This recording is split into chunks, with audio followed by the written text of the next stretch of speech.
Muito obrigado, doutora Paula.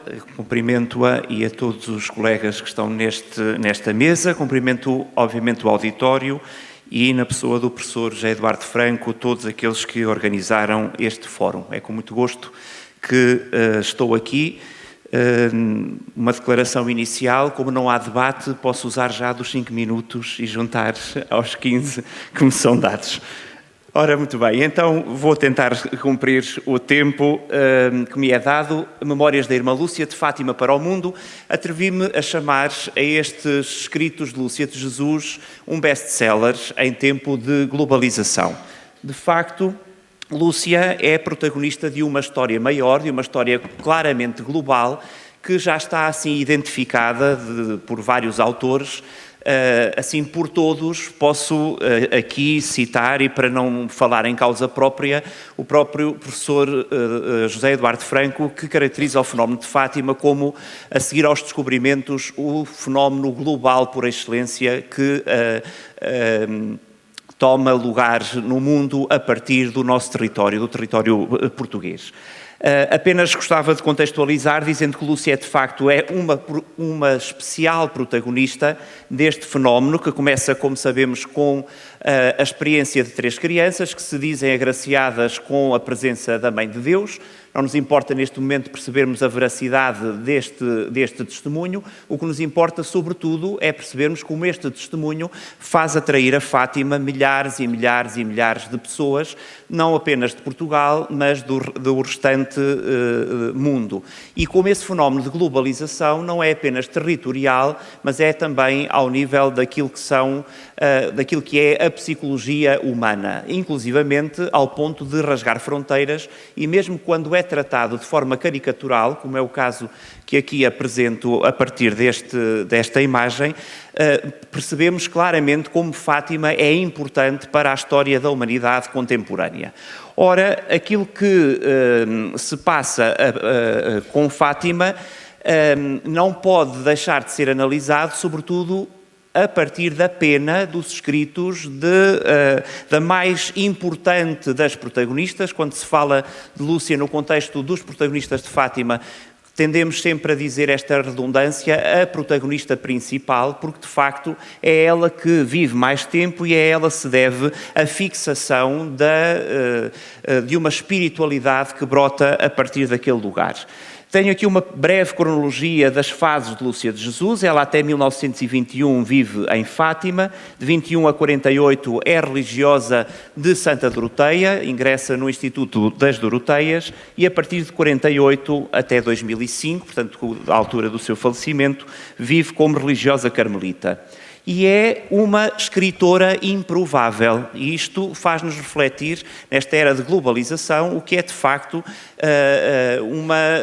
um best-seller que vem, afinal, de mãos de uma escritora improvável. Lúcia é claramente um exemplo daquilo que podemos dizer de uma analfabeta a autora de livros. Como sabemos, já agora ela escreve sobretudo a partir da pena caligráfica de caneta de aparo, como aqui vemos, mas escreve também à máquina, não a computador, mas à máquina, chega a escrever. E a sua relação com a escrita é uma relação claramente ambígua. Por um lado, ela sente-se no direito e até na obrigação de escrever, já vou dizer porquê, e por outro lado, ela sente-se no dever de escrever por obediência. Como é que explico a primeira parte deste enunciado, o direito e a obrigação de escrever? Porque logo nos interrogatórios iniciais de Fátima aparece a informação de que a Virgem Maria terá pedido às crianças que aprendam a escrever, que aprendam a ler. Aliás, a expressão é essa. Isso aparece logo nos interrogatórios, de 1917, nos jornais, mesmo aqueles que falam contra Fátima, aparece este inciso de que a Virgem Maria pede que aprendam a escrever.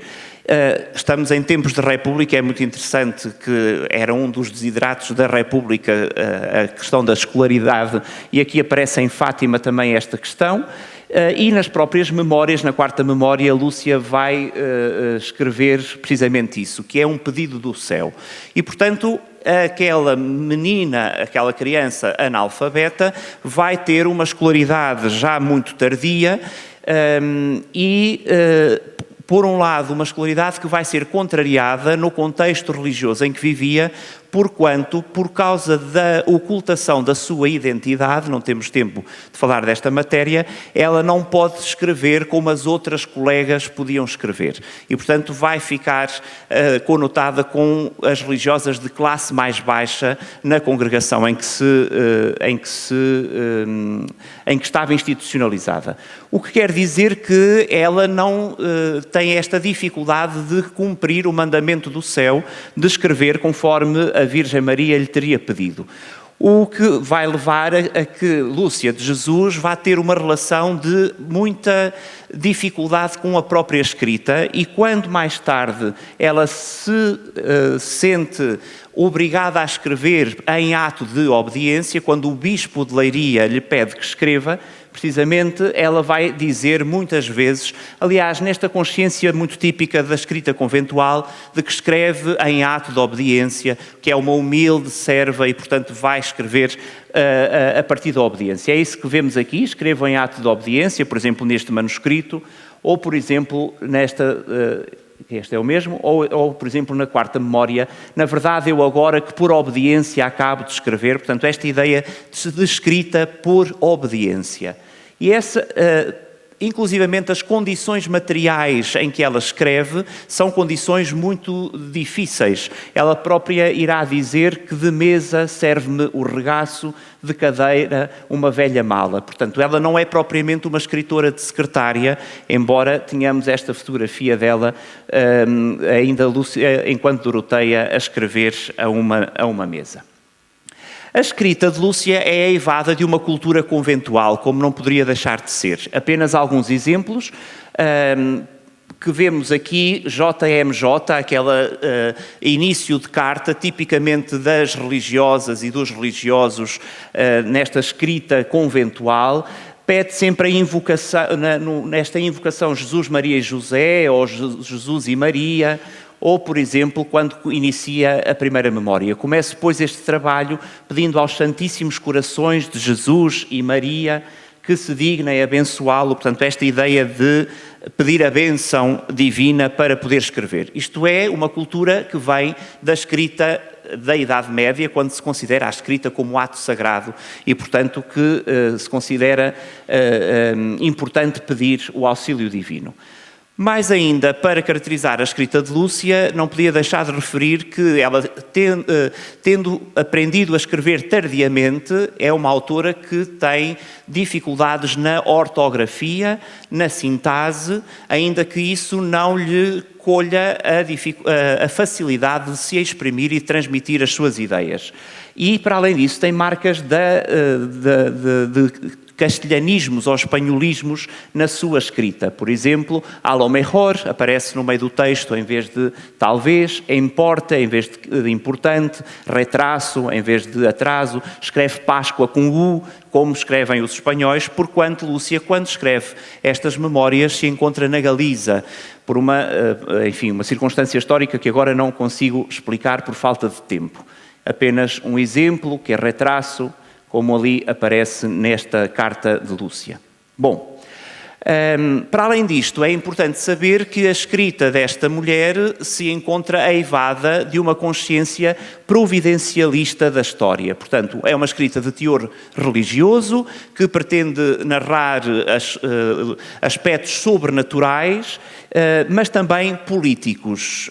Outra questão que não importa agora trazer à colação, mas é importante percebermos como esta mulher, uma mulher portuguesa, uma jovem portuguesa, dentro de uma congregação religiosa, escreve ao Papa, escreve aos bispos de Espanha, escreve a uma série de pessoas importantes para pedir a paz no mundo, a consagração ao Imaculado Coração de Maria, enfim, com uma escrita que, obviamente, quer ter consequências não apenas religiosas, mas também de intervenção política na sociedade.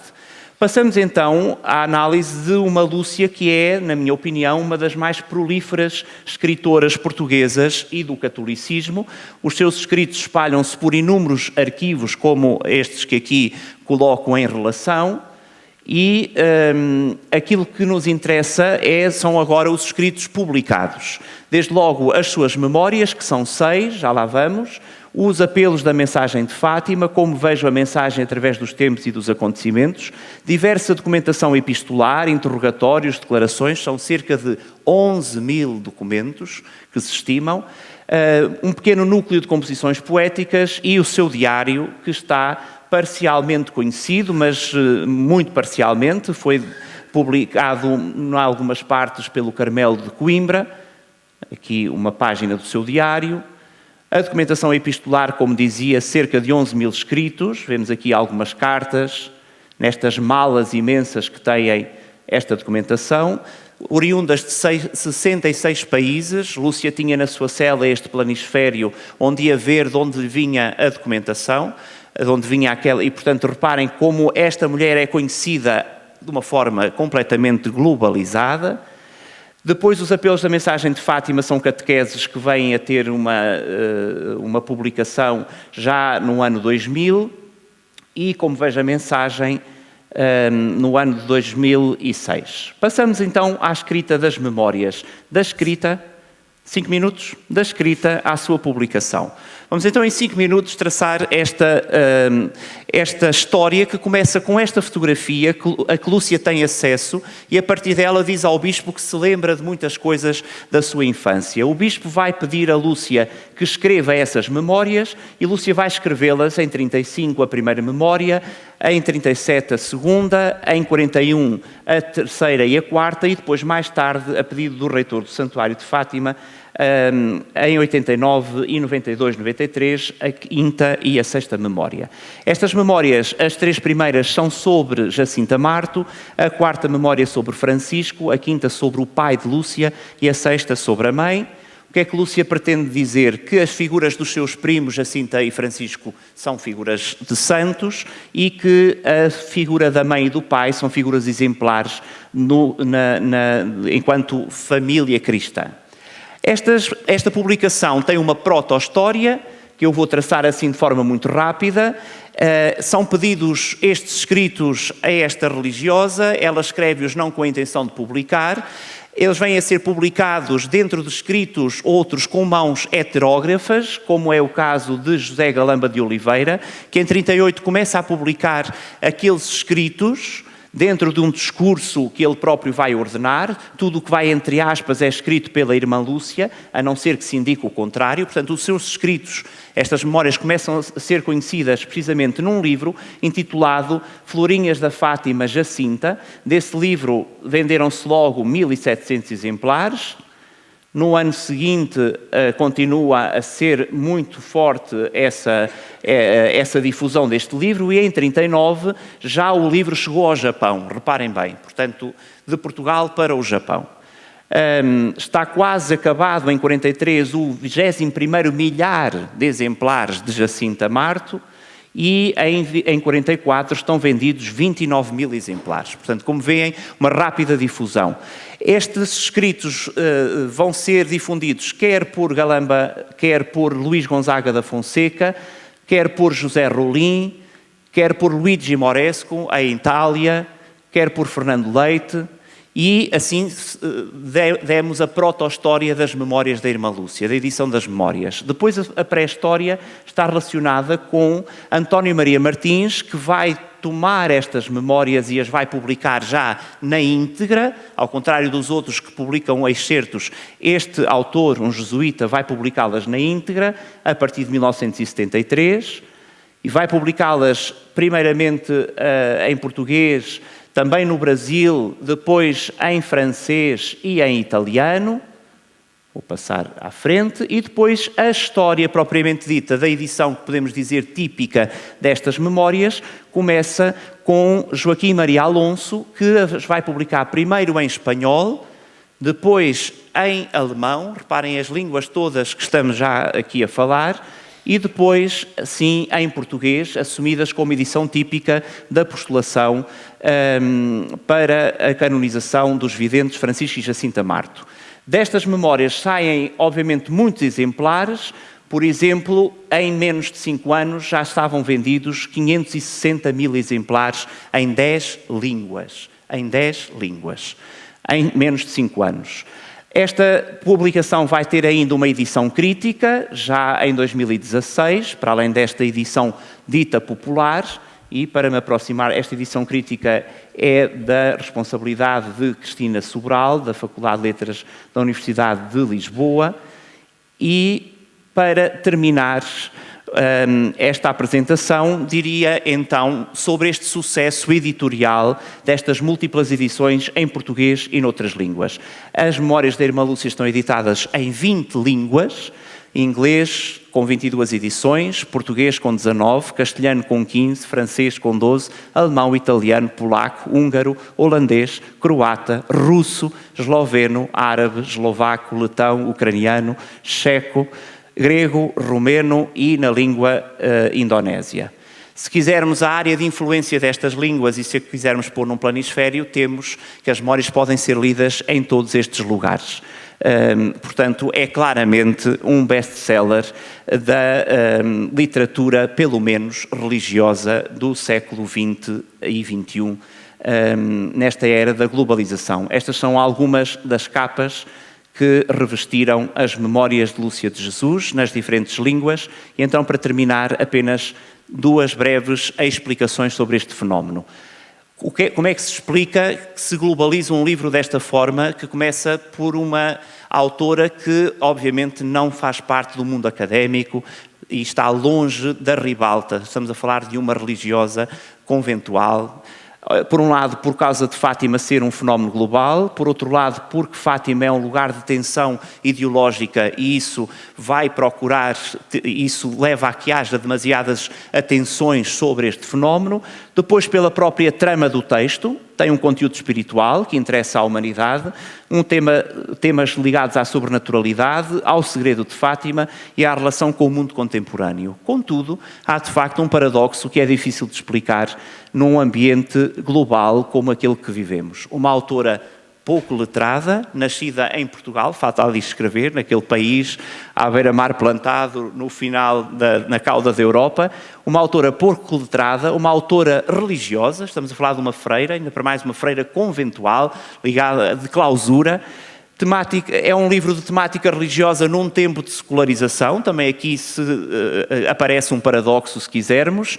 A edição é de fraca qualidade gráfica, nem sequer por aí podemos justificar o sucesso.